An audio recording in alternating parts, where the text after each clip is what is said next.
오늘은 술 취함이 아니라 성령 사건이다 라는 제목으로 하나님 말씀 증거하도록 하겠습니다. 오늘 본문이 그 유명한 오순절 설교입니다. 베드로의 오순절 설교, 아주 자세히 기록되어 있습니다. 왜 그렇습니까? 설교는 이렇게 하라, 또 우리 같이 전도할 때는 복음 증거는 이렇게 하라 라고 하는 어떤 틀과 모형을 보여주기 때문이라고 생각을 합니다. 내용은 세 가지 사건입니다. 먼저 시비를 걸죠. 술 취해서 저 난리 부린다 그랬더니 술 취함이 아니라 성령 사건이다. 이게 첫 번째 내용이고, 요엘서 2장의 말씀을 가지고 대응합니다. 그러고 난 다음에 아주 가운데 토막이 되게 중요한 건데, 성령 사건과 예수 사건은 별개가 아니다. 그러니까 성령에만 치우치면 안 되고 반드시 예수님과 연결이 돼야 된다라고 하는 것이 두 번째 대지고, 세 번째는 예수님의 사건 세 가지로 설명하거든요. 삶과 죽음과 부활. 그중에 하이라이트가 되는 것은 부활이다. 그래서 시편 16편의 말씀을 통해서 다윗이 예수님의 부활을 바라보고 기뻐했는데, 나는 직접 본 부활의 증인이다. 그러면서 마지막 하이라이트로 부활로 마무리를 짓습니다. 이게 베드로의 설교라는 거예요. 사실 3분 정도 걸립니다. 쭉 읽으면. 근데 3분 설교에 신약에서 중요한 내용들은 다 들어가 있고, 복음 증거는 이렇게 해야 된다라는 것의 어떤 전형을 보여주는 굉장히 중요한 말씀이라고 생각을 합니다. 오늘 이 말씀이 우리 삶 속에 잘 박힌 복과 같이 새겨져서 우리도 이런 능력의 말씀이 증거되고 이 말씀에 붙들림 받는 하나님이 종 되기를 바랍니다. 첫 번째는 술 취함이 아니라 성령 사건이다. 14절부터 21절까지 내용입니다. 성령이 강림하셨습니다. 그럴 때 청각적으로, 시각적으로, 전인격적으로 임재하셨다 그랬죠. 청각적으로는 급하고 강한 바람 소리 같이 들렸다 그럽니다. 환청이 아니라 그랬죠. 왜? 120명이 다 동시에 들었기 때문에. 그래서 이런 바람 소리 같은 엄청난 소리가 들렸더라. 또 하나는 불의 혀처럼 갈라지는 불길이 사람마다 한 사람 한 사람 머리 위에 임하는 것을 서로 봤답니다. 그러니까 시각적으로 불같이 임하는 성령을 봤다. 그리고 세 번째는 성령이 충만해져 가지고 우리 인격을 이끌고 가더라는 것입니다. 그래서 나타난 현상이 무엇입니까? 방언을 말하기 시작했어요. 그래서 한 16개국 정도의 사람들이 있는데 난곡 방언으로 듣습니다. 그러니까 어떤 일이 벌어지겠습니까? 사람들이 깜짝 놀라가지고 당황했다. 이게 성경의 내용입니다. 그럴 때 믿지 않는 사람들은 어떤 반응을 보이느냐? 이건 눈에 보이고 벌어지는 현상이잖아요. 부인할 수 없습니다. 그렇지만 수용도 할 수 없어요. 부인할 수도 없고 수용할 수도 없는 그런 사실에 대해서 사람들은 조롱하는 반응을 보입니다. 항상 그래요. 그러니까 한마디로 해서 뭐예요? 사실은 맞는데 싫다는 거예요. 이제 받아들이기 싫다. 그럴 때 조롱하기 시작한다는 것입니다. 그래서 어디나 조롱이 일어난다는 것은 하나 확실한 건 사실인 거예요. 사실 안 하면 사람들이 무시해버리지 조롱 안 합니다. 조롱하는 건 사실이란 것인데 다만 수용하고 싶지 않다. 그럴 때 조롱하는 일들이 벌어지게 된다라는 것입니다. 그 내용 읽어봅시다. 13절 한번 읽겠습니다. 시작. 또 어떤 이들은 조롱하여 이르되 그들이 새술에 취하였다 하더라. 여기서부터 설교가 시작됐다라는 것입니다. 이렇게 조롱하는 일들이 있을 때 베드로가 이 조롱하는 내용들을 해명하면서 하고자 하는 메시지를 증거하기 시작합니다. 먼저 이렇게 얘기합니다. 지금이 때가 3시다. 여기에 플러스 6을 해야 지금의 시간입니다. 아침 9시다. 아니, 아침 9시부터 술 마시는 사람이 누가 있느냐. 우리나라는 종종 있을지 모르지만 유태인들은 절대 안 마십니다. 그러니까 아침 9시에 술 마시는 사람이 어디 있느냐. 그리고 이때 시기가 6월절이잖아요. 말은 안 하지만 6월절 시기 아침 9시에 술 마신 사람이 어디 있느냐. 말 같은 소리를 해라. 이거는 술 취함이 아니다. 그리고 설명하는 게 뭐냐. 요엘서 2장 말씀을 통해 가지고 28절부터 32절까지 말씀인데, 이것은 요엘 선지자가 말씀했던 내용들이 지금 성취되는 일들이다. 이렇게 설명하고 있다는 것입니다. 그러니까 우리가 어떤 문제가 벌어졌을 때 항상 뭘 주장하거나 소리 지르는 게 아니라 말씀으로 각조를 달아야 됩니다. 말씀의 근거를 얘기해야 돼요. 말씀으로 풋노트를 달 때 힘이 있게 된다는 것입니다. 여러분 요엘서를 읽어보면 알겠지만 요엘서의 주제가 뭔지 아십니까? 여호와의 날이에요.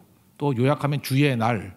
그러니까 여호와의 날은 어떤 날이냐 하면 메시아가 이 땅에 오시는 날이에요. 여호와의 날, 주의 날 이렇게 얘기를 합니다.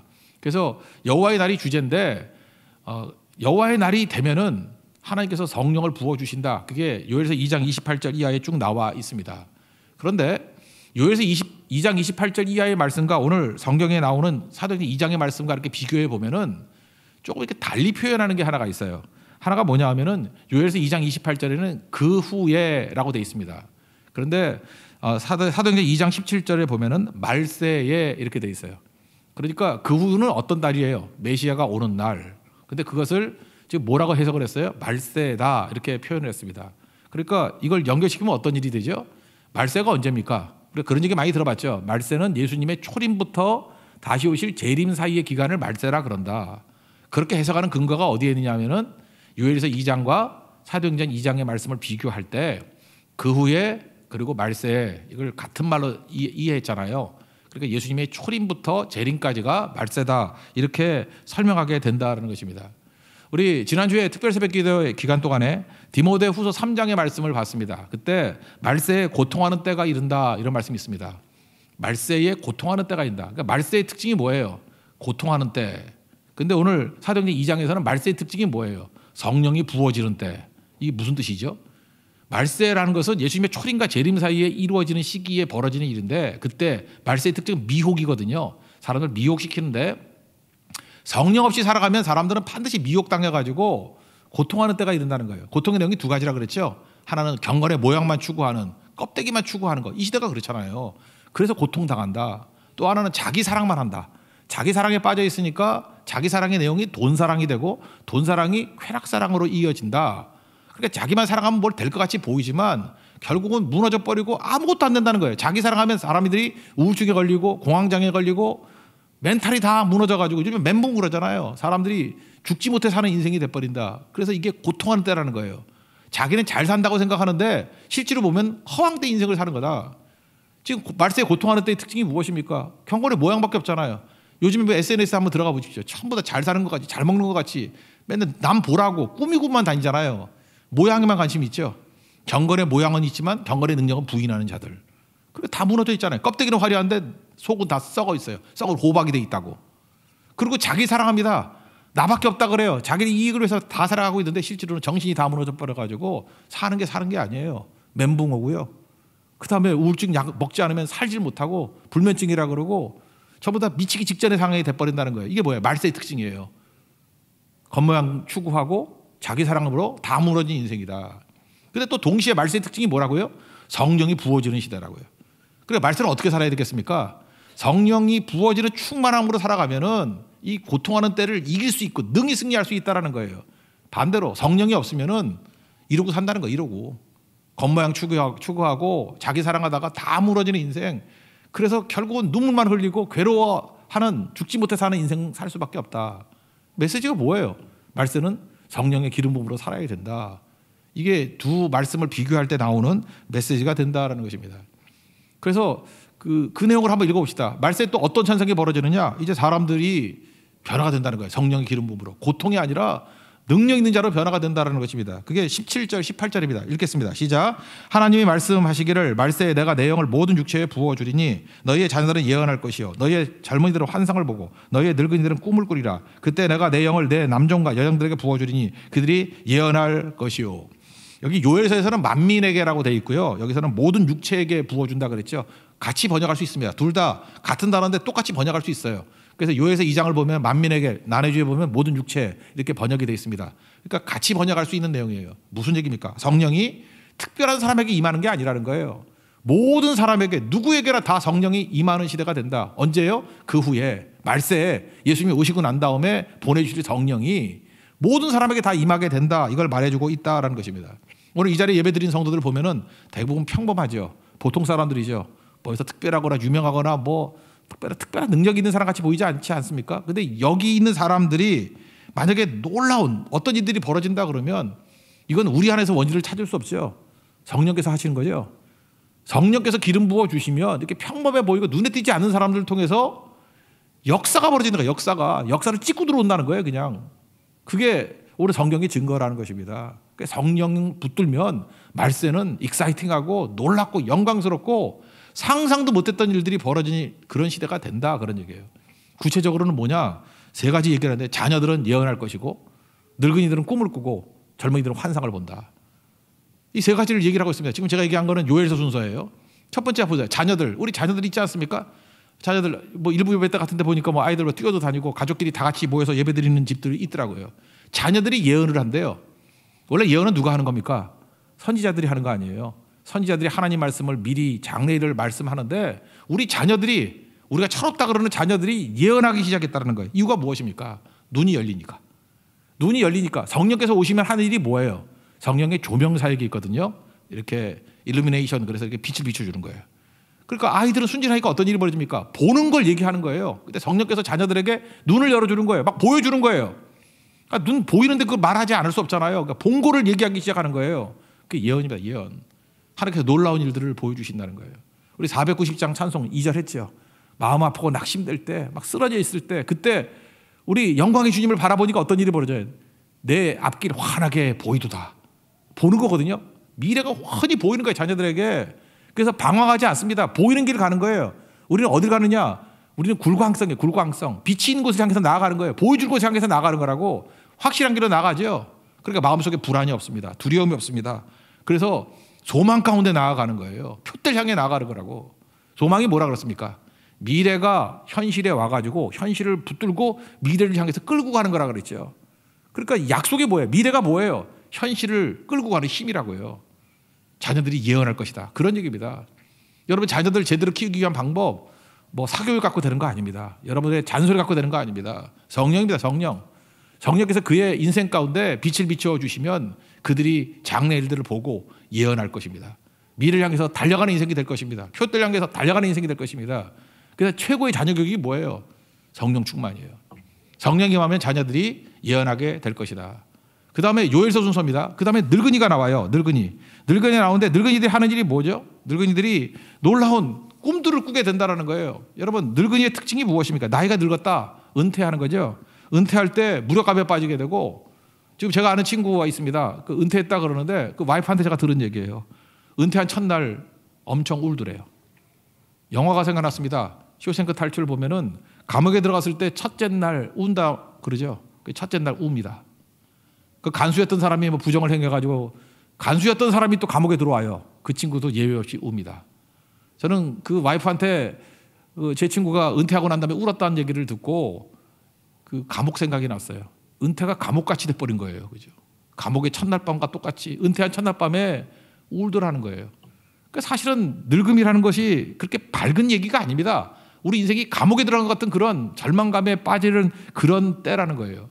그런데요, 전혀 반대 얘기라고 했습니다. 성령이 임하게 되면 우는 게 아니라 꿈을 꾼대요. 장년들이 꿈을 꾼대요. 우리 보통 청년들이 꿈꾼다 그러면 그건 뭐 있을 수 있는 일이죠. 청년들 꿈꾸잖아요. 그죠? 청년들은 뭐 하다못해 여기 홍대 옆에 가보면은 춤추려고 그런 거 가지고도 꿈을 꾸고요. 나 이렇게 신발 살라는 꿈 가지고도 펄펄 뛰어요. 청년들이 꿈꾼다는 것은 기독교만의 일은 아닌 것 같아요. 어디나 가능할 일이지만 성경이 지금 말하는 게 뭔지 알아요?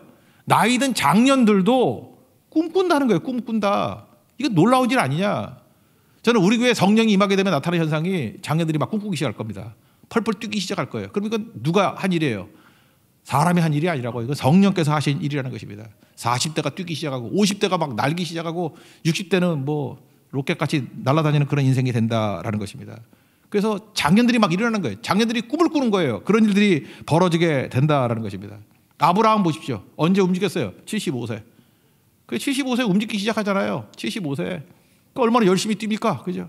여러분 75세 나이라 그러면 움직일 사람 뭐 있어요? 근데 75세에 시작하잖아요. 아브라함의 부르심의 시작이 75세 때부터라고요.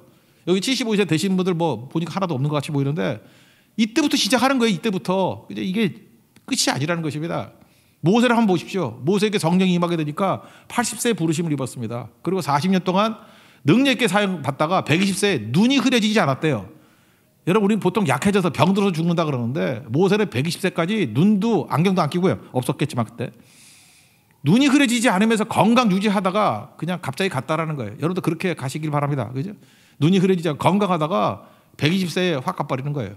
하나님께서 그렇게 데려가셨다는 거예요. 왜? 성령께서 꿈을 주시니까 그런 일들이 벌어지게 된다는 거예요. 놀라운 일이죠.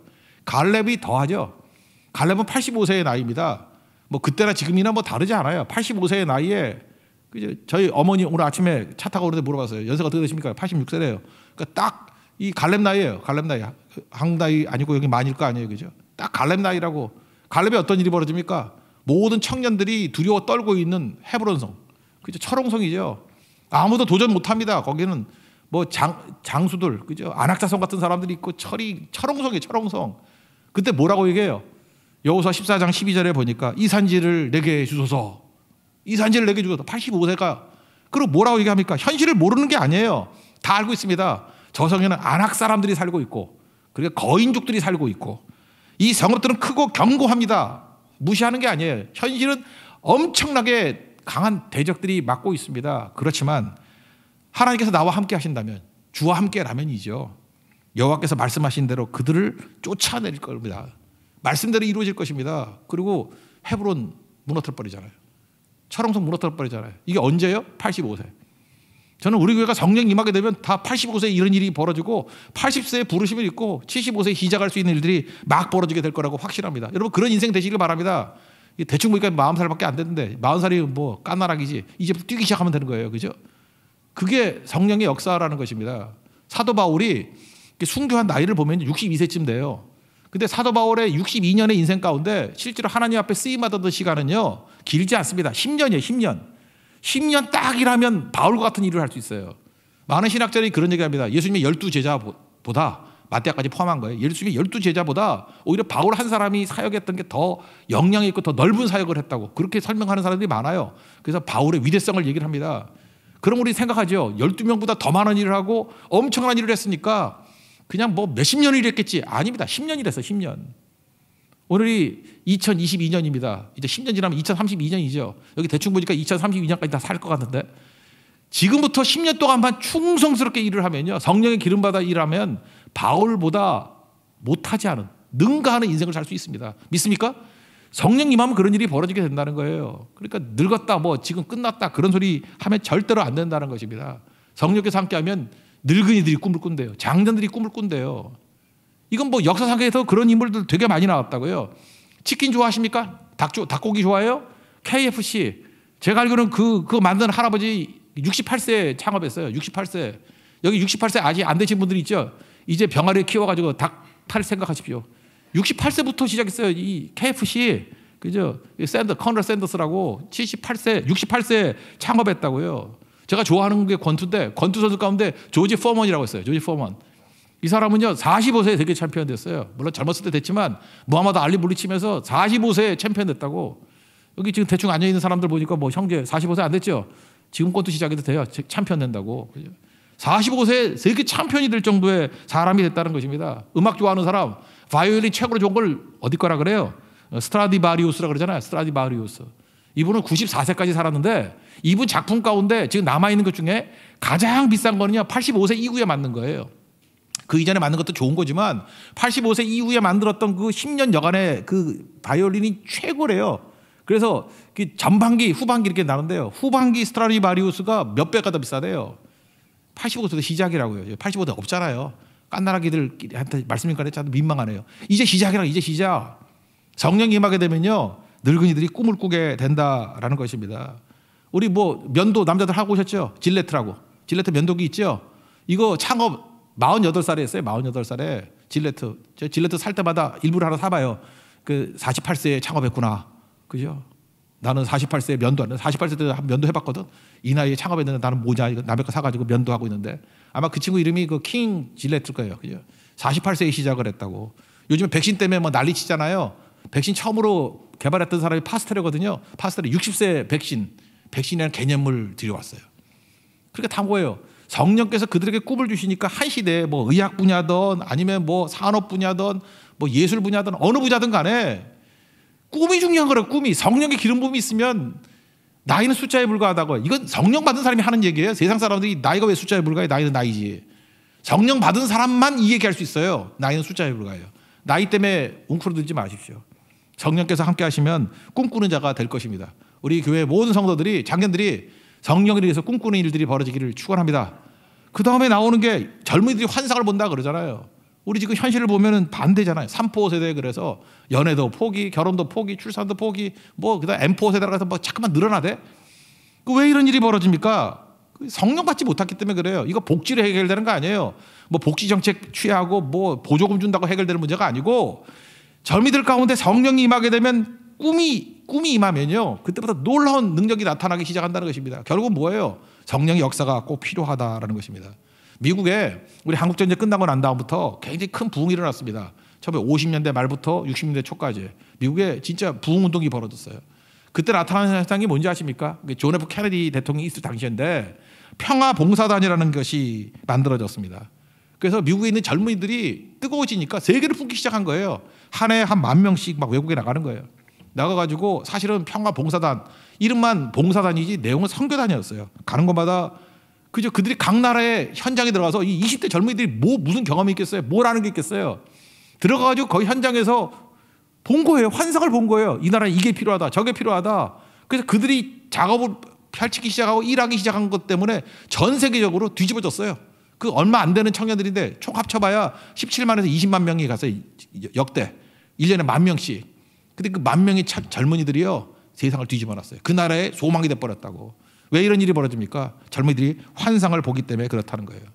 그래서 젊은이들이죠, 이게 보조금 주면서 이렇게 뭐 보호받는다, 조심조심 이러는 게 아니라 성령 받으면요 여기저기 가가지고 다이너마이트 같이 터진다니까요. 빵빵 터져요. 빵빵.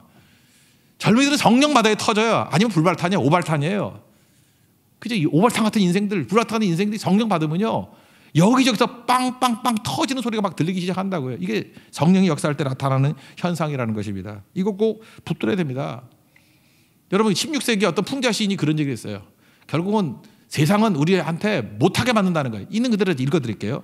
젊은이는 아직 할 수 없고 not yet, 아직 할 수 없고, 그 다음에 노인은 이미 할 수 없다, already.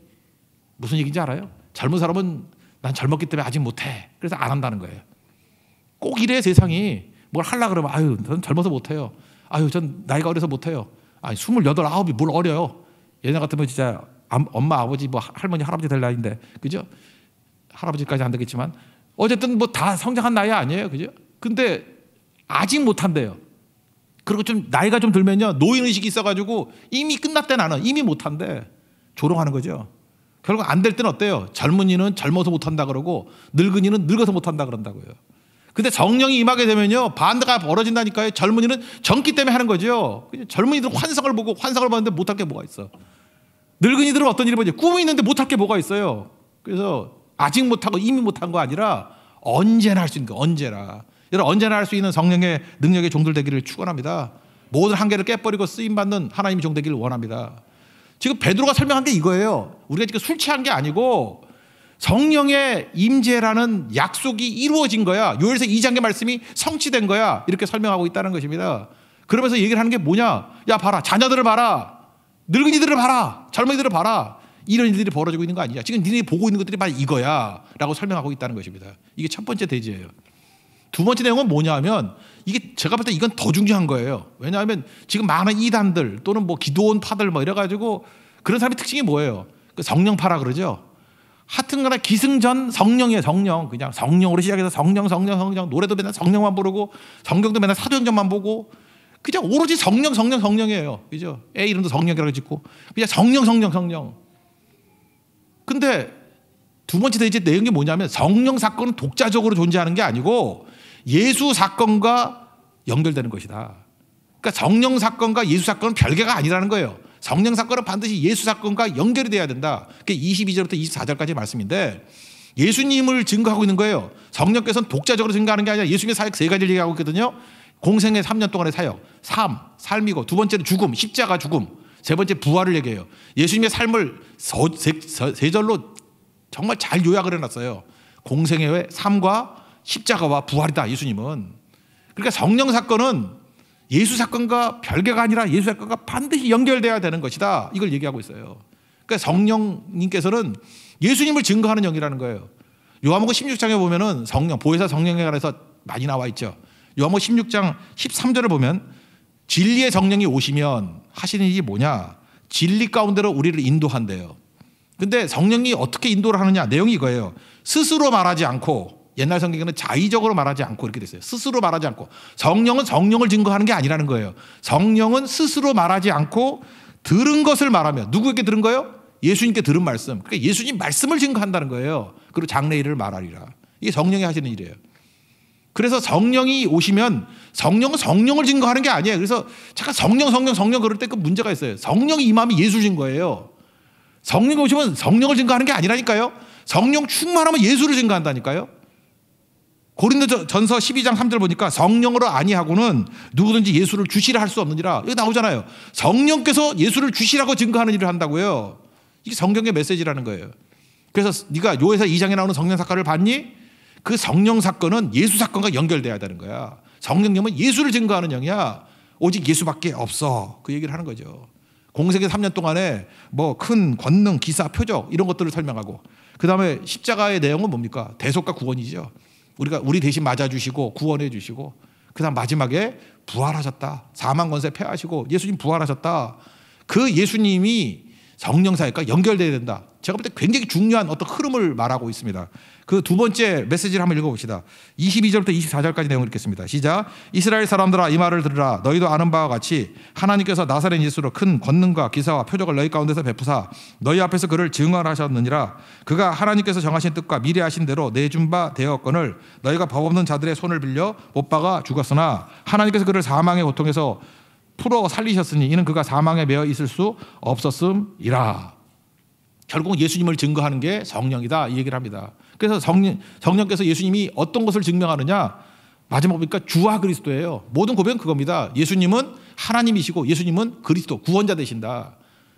그 가이사랴 빌립보에서 나를 누구라 하느냐 그럴 때 베드로가 그런 고백할 때 예수님이 칭찬해 주셨잖아요. 주는 그리스도시요 살아계신 하나님의 아들입니다. 딱 두 가지 고백이에요.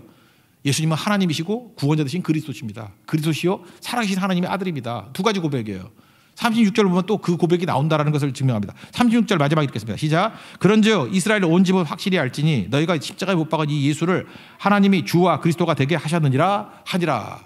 그러니까 성령 사건은 예수 사건과 연결돼야 되고, 성령은 예수를 하나님이라고, 예수님을 그리스도라고, 구세주라고 높여주는 일을 한다라는 것입니다. 그러니까 뭐예요? 교회가 성령 충만하면 오직 예수예요. 오직 예수. 예수밖에 없다. 예수 증거하는 교회가 된다라는 거예요.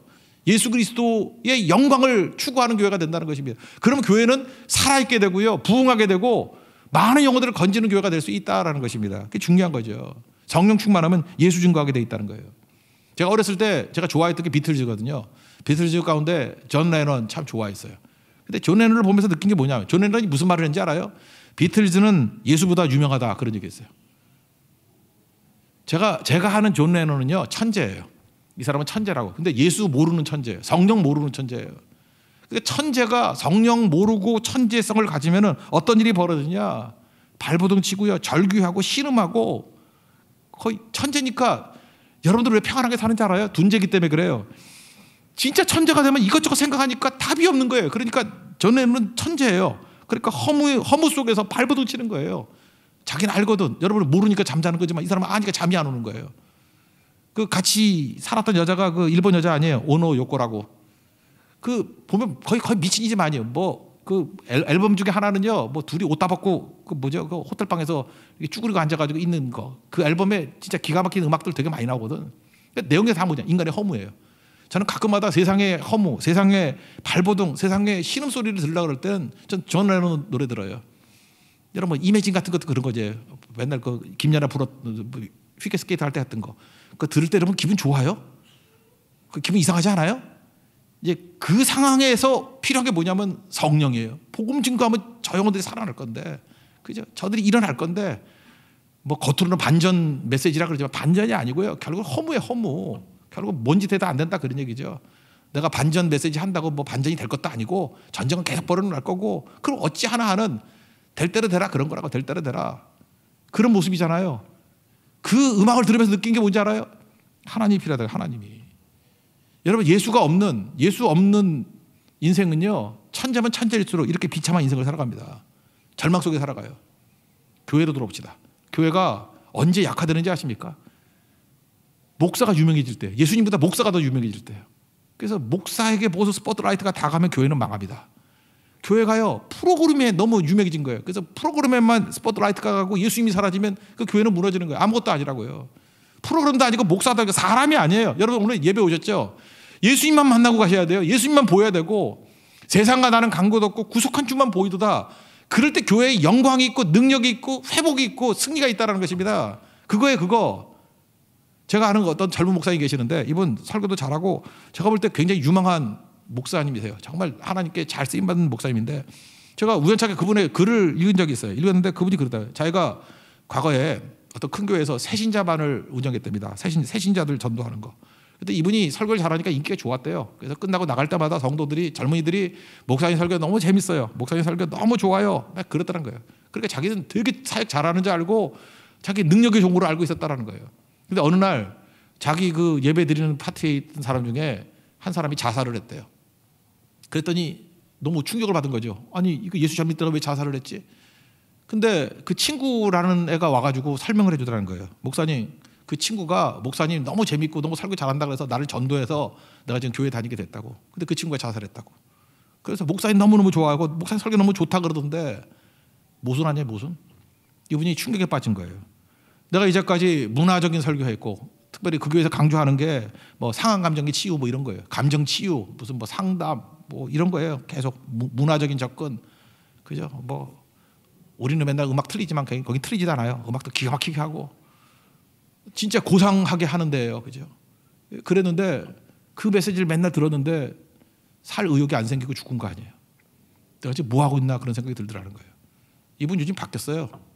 십자가 복음 부활 증거예요. 살아나잖아요, 사람들이. 영혼들이 살아나잖아요. 저는 후배 목사님은 참 존경스럽고 배울 게 많다라고 무릎 꿇게 되는 분이에요. 그죠? 이거 깨달은 거죠. 여러분 믿지 말라고요. 세상은요, 예수 없는 천재들은 다 존 레논이에요. 여러분들은 둔재 되니까 존 레논까지는 안 나가겠지. 그냥 레논이에요, 여러분들은. 레논 애들이야, 레논. 근데 진짜 성령이 임하게 되면요, 그런 절망 속에 있는 사람이라 할지라도 일어서게 돼 있습니다. 성령은요 반드시 예수 증거하게 돼 있다는 거예요. 예수님 붙들면 능히 승리할 수 있는 하나님의 종이 됩니다. 뒤에 보면 4장 12절에 뭐라고 나와요? 다른 이로서는 구원을 받을 수 없나니 천하 사람 중에 구원을 받을 만한 다른 이름을 우리에게 주신 일이 없다. 예수밖에 없습니다. 다른 이는 없습니다. 예수밖에 없습니다. 성령 충만해 주십시오. 성령은 예수를 증거한다는 거예요. 성령 사건과 예수 사건은 별개가 아니다. 성령 사건은 예수 사건을 증거하는 것이다. 그게 두 번째 메시지라는 것입니다. 그리고 예수님 사건이 세 가지라고 그랬죠. 삶과 죽음과 부활. 그 다음에 마지막 파트가 25절부터 마지막 36절까지인데 여기는 예수님의 사역의 하이라이트는 부활이라는 거예요. 부활. 그래서 시편 16편에 나오는 다윗의 시를 인용을 하는 거예요. 8절이에요. 다윗의 시를 인용해가지고 다윗은 자기 후손으로 오시는 이가 예수님이잖아요. 예수님을 바라보면서 그의 십자가를 봤다는 거예요. 아니, 십자가 부활을 봤다는 거예요. 부활의 능력을 봤다는 거예요. 그래서 그 부활을 찬송하는 얘기가 나온다. 그게 시편 16편을 인용을 쭉 하고 있습니다. 여러분 저는 그 베드로의 설교를 들으면서 제가 지난주에 송구영식 몇 때 말씀드렸죠. 김수미가 뭐 탁재훈을 향해서 얘기했다면서요. 1시간짜리 강의보다 너의 3초짜리 유머의 힘이 더 강하다고. 저는 이 14절부터 32절까지 이거 좀 자세히 읽으면 3분 정도 걸려요. 3분 설교거든요. 웬만한 1시간짜리 설교보다 이 3분 설교의 힘이 더 강력한 것 같아요. 핵심이 다 들어있잖아요. 어떤 질문이 있을 때, 불만이 있을 때 성경으로 해명해주고 요엘서 2장으로 그리고 예수와 연결시키고 예수님의 말씀의 핵심을 시편 16편의 말씀을 인용해가지고 예수님의 부활과 승천과 오른편에 앉아 계신 그걸 좌정이라 그러는데 좌정하심에 대한 메시지를 증거하고 있다는 것입니다. 예수님 부활하셨습니다. 믿습니까? 하나님 보좌 우편에 앉아 계셔요. 여러분 신학적으로 제가 생략하고 이제 갑자기 말씀드릴게요. 하나님 우편에 앉아 계셨다 할 때의 특징은 세 가지를 얘기해요. 그걸 이제 좌정이라 그러는데 첫째는 성령을 보내주신다. 이게 첫 번째고 보좌 우편에 앉아 계신 예수님이 하는 게 성령 보내주심. 두 번째 중보기도. 세 번째 통치하신다는 거예요. 왕으로 통치하신다는 거예요. 그래서 보좌 우편에 앉아 계신 예수님께서 통치하시는 것 중에 마지막 하시는 게 뭐예요? 심판주예요. 심판주. 근데 한번 보세요. 모든 것을 통치하시고 심판하시는 예수님이 나를 위해서 중보기도해 주신다. 얼마나 힘이 돼요? 기도해 주시는 분이 심판하시니까 우리 무조건 심판 통과하는 거죠. 기도대로 통과될 거 아니에요. 그 예수님이 우리 예수님이에요. 안심할 수 있죠. 그리고 그 예수님이 우리에게 힘 주려고 우리를 살려주려고 똑같은 성향의 자기 자신을 보내주신 거예요. 그게 보혜사거든요. 보혜사. 보혜사 성령을 보내주신 거예요. 또 다른 첫 번째 보혜사가 예수님이었거든요. 임마누엘 아니에요. 우리와 함께 계신 분. 첫 번째 보혜사는 예수님이고 두 번째 보혜사가 성령이라고 나 같은 보혜사를 하나 더 보내줄게. 그게 성령이에요. 보혜사 성령이라고. 성령을 보내주셔가지고 우리와 동행해 주시고 우리를 이끌어 가시는 분이라는 것입니다. 그거를 다윗이 바라보고 미리 바라보고 너무 기뻐했다라는 거예요. 와, 이런 분이 오시는구나. 그죠? 부활의 예수님이 이런 일을 보내주시는구나. 그러면서 베드로가 지금 뭐라고 설명하는지 알아요? 다윗은 바라보고 기뻐했던 것을 나는 보고 증거한다. 나는 부활의 증인이다. 그 얘기죠. 시편 16편에서 다윗이 바라보고 그렇게 좋아했던 내용들이 나는 이미 경험한 거야. 봤어 부활의 예수님을. 나는 부활의 증인이야. 그런 논리입니다. 그 얘기가 25절 26절입니다. 다 같이 읽겠습니다. 시작. 다윗이 그를 가리켜 이르되 내가 항상 내 앞에 계신 주를 배웠으며 나로 요동하지 않게 하기 위하여 그가 내 우편에 계시도다. 그러므로 내 마음이 기뻐하였고 내 혀도 즐거워하였으며 육체도 희망에 거하리니. 이게 16편에 나오는 말씀이고, 그 다음에 자기가 본 걸 얘기합니다. 이제 31절과 32절입니다. 시작. 미리 본 거로 그리스도의 부활을 말하되 그가 음부에 버림이 되지 않고 그의 육신이 썩음을 당하지 아니하리라 하더니 이 예수를 하나님이 살리신지라. 우리가 다 이 일에 증인이로다. 부활의 증인이로다. 부활하신 예수님께서는 승천하시고 보좌 우편에 앉아 계셔가지고 하시는 게 뭐냐? 아까 되게 성령 부으신다. 이게 증거 말씀 들어봅시다. 33절입니다. 시작. 하나님이 오른손으로 예수를 높이심에 그가 약속하신 성령을 아버지께 받아서 너희가 보고 듣는 이것을 부어 주셨느니라. 35절까지 읽겠습니다. 시작. 다윗은 하늘에 올라가지 못하였으나 친히 말하여 이르되 주께서 내 주에게 말씀하시기를 내가 내 원수를 내 발등상에 되게까지 너는 내 우편에 앉아 있으라 하셨도다 하셨으니. 그 다음에 성령 보내주고 두 번째 하신 일이 뭐예요? 로마서 8장 34절 보니까 누가 정죄하리요? 죽으실 뿐 아니라 다시 살아나시는 그리스도 예수시니 그는 하나님 우편에 계신 자요 우리를 위하여 강구하시는 자신이라. 예수님이 하신 일이 뭐예요? 강구하시는 거. 그리고 보좌 우편에 앉아 계실 때 예수님이 마지막 하신 일이 뭐예요? 통치하시고 심판하시고 다스리는 일을. 그러니까 우리는 해야 될 일이 뭐죠? 삼위일주의 결론이죠. 주와 그리스도가 되게 하셨으니까 그분을 믿어야 되느니라. 이게 베드로 설교의 얘기예요. 설교 다 듣고 난 다음에 거기 듣던 사람들이 어떤 일이 벌어집니까? 마음이 찔렸어요. 여러분, 예수님 앞에서는요 양자택일이에요. 예수님을 미시강이라 그러든지 아니면 나의 구주라 그러든지 마음이 찔린 거예요. 그 사람들이 어찌할꼬 그랬다고요. 그때 베드로의 요청이 뭡니까? 우리도 다 이거 해야 돼요. 회개하라. 예수님께 돌아가라는 거예요. 이 삶의 길을 끌어버리고, 그죠? 맨날 세상에 욕심 추구하는 거 다 끌어버리고 예수께 돌아오라. 그게 회개죠. 세례 받으라. 세례 받으라. 제가 금년의 목표를 뭐라 그랬습니까? 우리 교인 숫자만큼 세례자 나오는 게 기도고 꿈이라고. 세례 받아야 돼. 세례. 이거 믿는 사람 수평이동이 아니고요. 믿지 않는 사람들을 전도해서 회개시켜서 세례받게 만드는 거예요. 그러면 나중에 어떤 일이 벌어져요? 성령을 선물로 받으리니. 이건 모든 사람에게 주신 약속이다. 그런 얘기예요. 이 37절에서 39절까지 반응을 한번 봅시다. 시작. 그들이 이 말을 듣고 마음에 찔려 베드로와 다른 사도들에게 물어 이르되 형제들아 우리가 어찌할꼬 하거늘. 베드로가 이르되 너희가 회개하여 각각 예수 그리스도의 이름으로 세례를 받고 죄사함을 받으라. 그리하면 성령의 선물을 받으리니 이 약속은 너희와 너희 자녀와 모든 먼데 사람 곧 주 우리 하나님이 얼마든지 부르시는 자들에게 하신 것이라 하고. 그리고 실제로 어떤 일이 벌어집니까? 회개하고 세례받은 자가 3,000명이 됐대요. 세례받은 자예요. 어중이 떠중이 아니라 세례받은 자. 41절 읽겠습니다. 시작. 그 말을 받은 사람들은 세례를 받음에 이날의 신도의 수가 3,000이나 더하더라. 신도의 수가라고 보다 그 앞에 있는 말이 맞는 거죠. 세례받은 사람이 3,000명 되었더라. 교회 목표는 세례가 돼야 됩니다. 세례자를 세우는 거. 언제 이런 일이 벌어져요? 예수 그리스도를 증거할 때 이런 일이 벌어지게 된다는 것입니다. 예수밖에 없습니다. 예수로 인해서 여러분들 소망을 갖고 희망을 갖고 성령 부어주시는 그 능력으로 말미암아 우리 자녀들은 예언하고 늙은이들은 꿈을 꾸고 젊은이들은 환상을 볼 수 있는 그런 놀라운 일들이 금년 우리 교회 이 자리에서 우리 가는 각 처소에서 빵빵 터지는 역사들이 벌어지는 축복이 임하기를 기원합니다. 자리에서 일어나겠습니다. 그래서 예수 찬양하겠습니다.